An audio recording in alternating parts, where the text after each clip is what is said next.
monde, aujourd'hui on se retrouve pour mes favoris du mois de juin et juillet. Je fais les 2 mois en même temps parce que c'est beaucoup plus simple et qu'il s'est passé assez de trucs pour faire les 2 mois en même temps. On va commencer par l'un des trucs qui m'a le plus choqué. Et oui, j'ai mis du temps à finir cette série, c'est la série Off Campus. Je l'ai fini mi-juin, j'ai aimé. Pourquoi j'ai autant aimé cette série? Parce que j'ai lu les livres, enfin je suis en train de lire les livres. Et à ce moment-là, j'avais lu le 1 et le 2 et je passais au 3 quand j'ai regardé la série. Ce qu'il faut savoir, c'est que pour cette série, je m'étais dit, je vais lire les livres en amont pour comprendre. Et ça n'a pas loupé parce que quand je suis arrivée au tome 3 et que je suis arrivée à un épisode en particulier, je vais pas trop en parler pour pas trop vous spoiler, pour ceux qui ne l'ont pas vu, je me suis rendu compte que j'arrivais au tome 3 de Off Campus. Donc je me suis dit, on va stopper là, on va finir le tome 3 et je reprendrai la série. J'ai commencé ce livre qui est The Score, qui est le tome 3 de Off Campus d'Elle Kennedy. Le livre, je l'ai lu en 3 semaines. Je mets très longtemps à lire les livres parce qu'en fait, je les lis le midi quand je suis au boulot et j'ai pas le temps après de les lire autrement, mais je kiffe lire en ce moment. Donc, je m'étais mis ce challenge de le lire et de finir la série Off Campus juste après. J'ai aimé. J'ai aimé Stom, j'ai aimé Off Campus. Si vous voulez un peu des reviews sur les livres, j'en poste régulièrement sur Instagram et sur TikTok.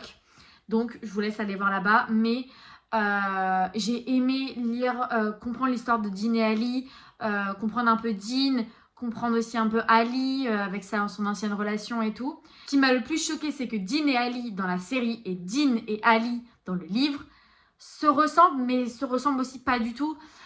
J'ai très hâte de la saison 2 parce que c'est ce qui est le plus important, c'est l'histoire de Dean et Ali. Parce que pour ceux qui ont regardé la série, vous savez sur quoi on termine sur la saison 1 et l'histoire, un peu on entre dans l'histoire de Dean et Ali. Alors que normalement, si on doit suivre les livres, on est sur Logan et Grace. Mais au final, non. Si vous avez lu les livres, vous savez que ça se passe pas du tout comme ça et qu'au final, on se retrouve pas du tout à réagir comme ça. C'était mon premier favori de ce mois-ci et je dois lire entre guillemets là le tome 4, mais je ne l'ai pas encore acheté. Il est indisponible partout, les gars. Indisponible partout. Mais quand je vous dis partout, c'est partout. Et le deuxième favori de ce mois-ci, je vais vous le montrer maintenant. Notre petit Brooke qui a rejoint notre petite famille. Brookie. Bon, je le laisse parce qu'il est monté de son plein gré sur mes genoux. Brooke, il est arrivé, si je vous dis pas de conneries, il est arrivé fin juin et cette petite merveille a bientôt 4 mois. C'est un petit chat européen tigré qui, à ce que vous l'entendez, adore faire des conneries. Il est souvent reprimandé par Atlas, mais bon, souvent c'est Atlas qui fait des conneries. Mais Brooke est arrivé, comme je vous avais expliqué dans ma première vidéo, est arrivé comme un cheveu sur la soupe. Il s'agit d'une portée que les parents de Mathéo ont eue. Et du coup, on l'a gardé avec nous. On a eu Mathéo a eu un coup de cœur sur ce chaton, moi aussi, ses yeux et tout. Comme Atlas, j'ai eu un coup de cœur la première fois que j'ai vu Atlas, donc j'ai dit, je le prends. Enfin, Mathéo a dit, je le prends. Et du coup, on se retrouve à 2 chats qui vivent, mais le parfait amour.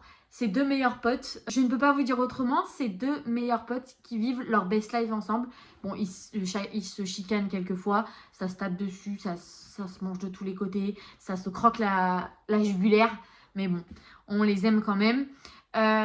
Pour ceux qui veulent savoir à peu près, c'est un chat classique. Genre, il n'a pas d'autres races ni rien. D'une mère européenne, pareil. Le père, on ne sait pas du tout d'où il vient. Oui, je parle de toi, chouchou. Le père, on ne sait pas du tout d'où il vient. Vous le voyez pas là? Attendez, je vous le filme avec mon autre téléphone.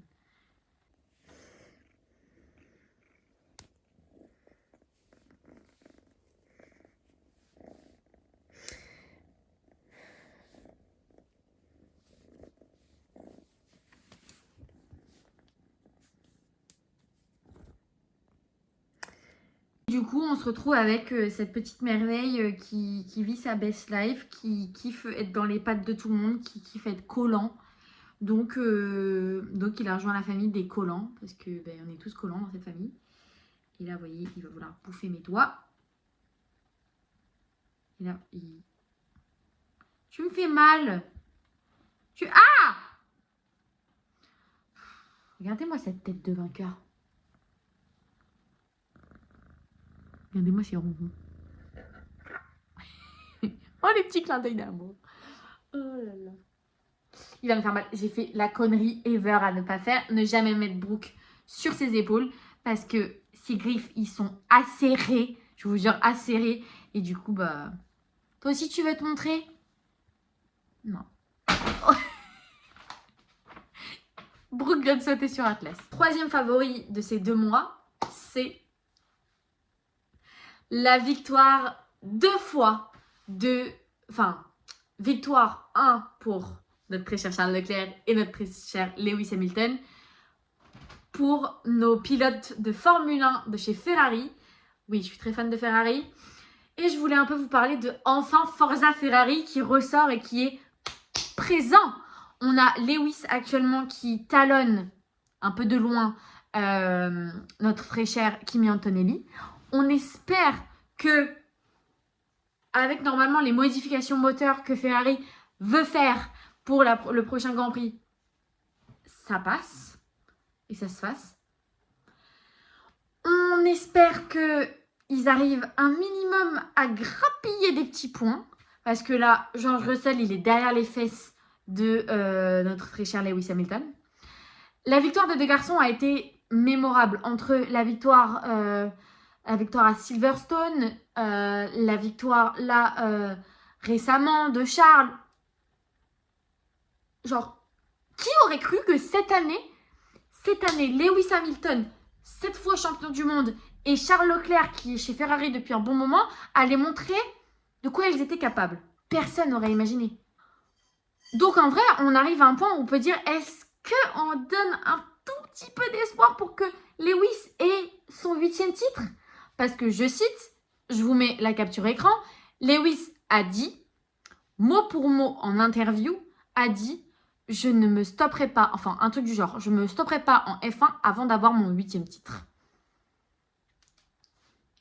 J'espère qu'on l'aura pas. En fait, d'un côté, la fan de Lewis en moi a envie de dire, j'espère que tu l'auras pas cette année parce que je veux que tu restes plus longtemps en F1, comme Alonso.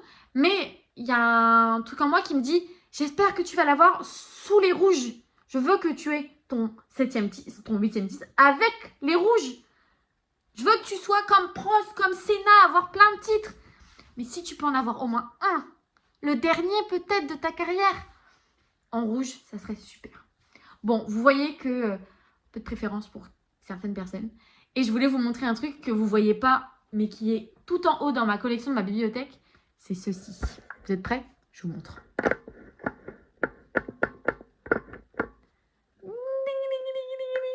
J'ai craqué il y a quelques mois pour ce fameux cadre, ce fameux casque. Dites-vous qu'il n'est pas encore fini. Il est très dur à monter. C'est un enfer à monter. À l'intérieur, il est plein. Donc c'est un enfer. J'ai encore celui-là de Charles à monter.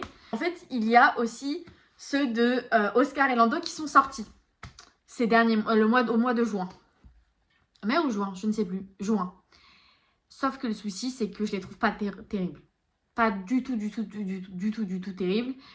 En fait, c'est des casques qui sont divisés en 2 et vous avez un casque classique et leur casque. Donc, c'est ce qui me déplaît un peu parce que je me dis j'aimerais bien les avoir, mais ils sont pas terribles dans ma collection.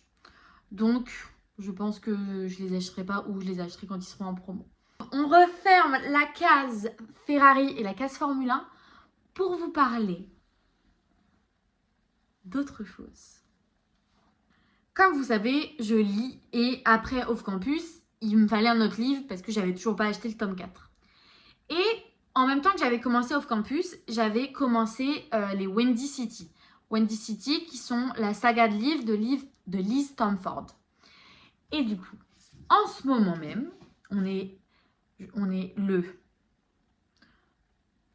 nous sommes le 23 juillet au moment où je vous tourne cette vidéo. Je suis en train de lire Conop, qui est le tome 3 des Wendy City. Vous voyez avec mon petit marque-page Gigi. De Kiki la petite sorcière, donc voilà. Et j'ai commencé Conop il y a quelques semaines. Je le lis tranquillement, je suis presque à la fin. Et je voulais vous en parler dans ces favoris de ces 2 mois. Parce que c'est l'un de mes préférés. C'est l'un de mes préférés parce que j'aime la façon dont il est écrit, j'aime les personnages. Là, je suis à un moment où c'est très triste dans le livre. Pour ceux qui l'ont lu, vous savez pourquoi. Donc je me dis, j'ai hâte de lire les 2 autres qui sont sur, je crois, Hichem et Rio. Alors, non. Isaiah. Moi, je dis... Alors, en fait, au début, je disais Hichem. Et après, j'ai compris que je crois que ça disait Isaiah. Parce que le personnage, du coup, qui s'appelle Kay, qu'on voit, en fait, son prénom, c'est Malakai. Donc, Malakai, Isaiah, je me suis dit, ça passe mieux. Donc, dites-moi si je dis pas du tout les bons prénoms. Mais je crois que les frères Rod... J'ai toujours un faible pour les sagas qui tournent autour de frères. Là, les Rod, principalement, je kiffe l'histoire et tout. Même si je kiffe aussi l'histoire de Stevie et de... Oh, j'ai plus le nom du monsieur. Je l'allais l'appeler Brandon. Je pas du tout. Stevie et... Zayden. Zander. Moi, je l'appelle Zander. Voilà. Et Indy et Ryan. J'aime aussi... Là, sur les 3 que j'ai lus, si je devrais vous donner un top, ça serait Conop. Donc, Miller et Kay. Ensuite, ça serait Ryan et Indy. Et ensuite, ça serait Stevie et Zander. Je pense que le prochain tome dépassera tout. Isaiah et Kennedy, je crois. Je pense que ça va tout dépasser parce que juste les petits passages de Kennedy dans Conop et les petits passages de Isaiah dans Conop me font déjà dire que je vais les aimer. Donc, je croise les doigts que je le filme assez vite pour commencer l'autre. Et voilà. Donc, je vous la remonte une dernière fois. Cette petite merveille. J'ai bientôt fini, vous pouvez voir. J'espère finir ça bientôt. Et après, je vous en dirai des nouvelles de la fin, de vraiment vous en parler plus en profondeur, normalement, du coup, sur Instagram et sur TikTok. Dernier point favori de cette petite vidéo, c'est tout ce que je suis en train d'entreprendre là actuellement. Les projets que je suis en train de faire, la charge que je me mets actuellement aussi.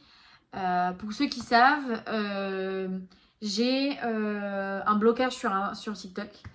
J'ai commencé TikTok en février et là depuis maintenant 1 mois, donc depuis le mois de juin, j'ai un blocage sur TikTok où mes vues sont à 0.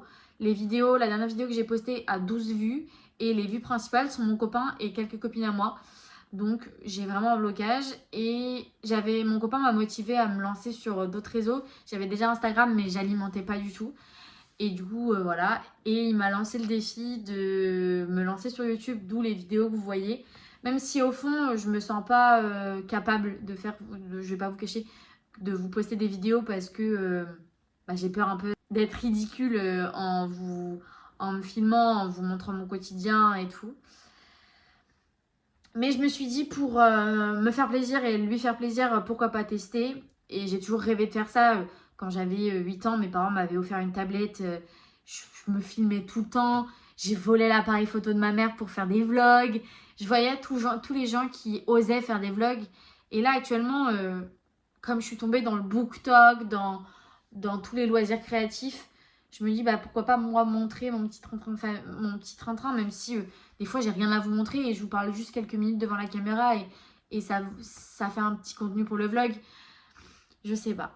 Je me dis pourquoi pas tester et d'où le projet là sur ce mois-ci et sur les mois à venir. Peut-être que mes vidéos feront pas beaucoup de vues, peut-être que ça marchera pas du tout. Mais d'un côté, j'ai toujours une phrase dans toute ma vie où ça a été qui ne tente rien à rien. Et là, si je tente pas, je verrai pas si ça fonctionne. Donc, je voulais vous finir cette petite vidéo sur cette petite note un peu positive en disant peut-être que ça marchera, peut-être pas, mais au moins j'aurais essayé. Et voilà. Après, si vous avez des conseils et tout, je suis preneuse Ça ne me dérange pas du tout d'avoir des remarques, des conseils. Si on me dit ah ça c'est pas terrible, ah ça c'est trop bien, je suis preneuse et voilà. Donc sur ce, moi je vais continuer à faire des petites papouilles à Brooke et on se retrouve à tous dans une prochaine vidéo. Je vous fais à tous des gros bisous et bisous.